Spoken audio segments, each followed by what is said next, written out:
თუ ბიძინა ამბობს, რომ ეს არის თეთრი, კოალიციის წევრები იმეორებენ, რომ ეს არის თეთრი და აი ამის მიხედვით ხდება მთელი პოლიტიკის წარმოება, თუ ბიძინა იტყვის, რომ აი ხა ეს მაგიდა არის შავი, დაიწყებენ იმის მტკიცებას, რომ ეს მაგიდა არის შავი. ხანდახან ბიძინას როლში გვევლინება ადამიანი, რომელსაც ორჯერ თქმა არ ჭირდება, ეს არის პრემიერ-მინისტრი ღარიბაშვილი. აი მაგალითად ახლა ვთქვათ მანანა კობახიძე ვთქვათ იქ ბესელია ესეც ცალკე თემა იგივე ვთქვათ აი თინა ხიდაშელს უსმენდი მაგალითად როგორ ამტკიცებდა არჩევნების შემდეგ რომ რეალურად ნაციონალურ მოძრაობას მართლა ერთნიშნა რეიტინგი აქვს და ისინი გაქრნენ რადარებიდან და ეს არჩევნები სწორედ ამას აჩვენებს.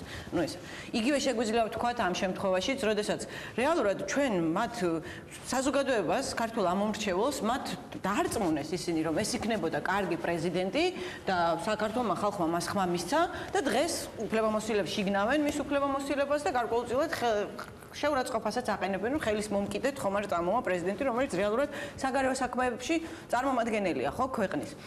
მე მინდა რომ ჩემი ერთი საყვარელი ფილმიდან ნაწყვეტი ვნახოთ და მე კითხავ.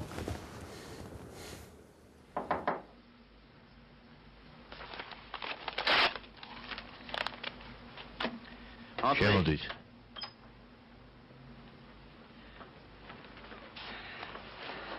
აი ბატონო პრეზიდენტო. იქ მთელი ელიტა იქნება. და რა თქმა უნდა, პუბლიკას უყვარს ასეთი ამბები. კლოდ ფრანსუასთან ინტერვიუ ოლიმპიაში. ეს კი მის ჩამოსვლას უსწრებს.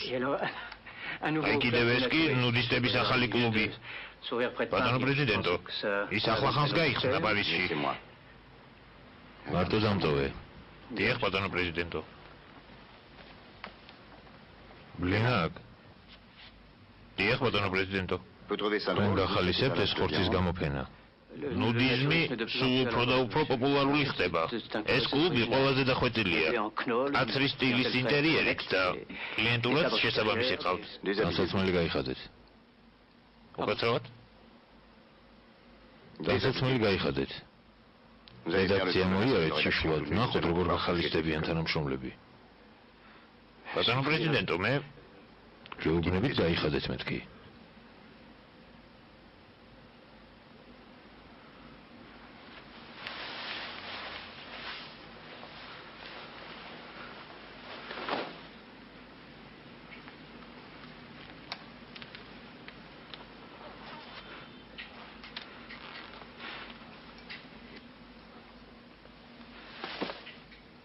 მაგრამ რას აკეთებთ? რასაცმელს ვეთქი ბატონო პრეზიდენტო? გამოდის რომ თქვენ თანახმა იყავით? შიშველი გაივლიდით რედაქციაში? მაგრამ თქვენ ხომ მიბრძანეთ ბატონო პრეზიდენტო? ჩვენ გამომრომელია უარესი მონსტრი. მე რომელმაც გიბრძანეთ გაშიშვლდით თუ თქვენ რომელმაც გაშიშვლება ინებეთ? არ ვიცი ბატონო პრეზიდენტო. პრობლემაც ამაშია. აპოლიტიკური სამართალთან ყოველგვარ კავშირს მოკლებული შეკითხვა მაქვს. თქვენ როგორ ფიქრობთ? ამ შემთხვევაში ვინ უფრო დიდი მონსტრია? ბიძინა ივანიშვილი, რომელიც აი ესე პრეზიდენტს ერთი ხელის მოსმით გადააგდებს და მთელი უმრავლესობა კვერს დაუკრავს, თუ ის ადამიანები, რომლებიც მზად არიან, რომ ბიძინა ივანიშვილის სიტყვას ისე ვთქვათ, გაყვნენ, რომ არც იფიქრონ ქვეყნის ინტერესებს ან საკუთარ ღირსებას, რა ზიანი მიადგება ამ ყველაფრით.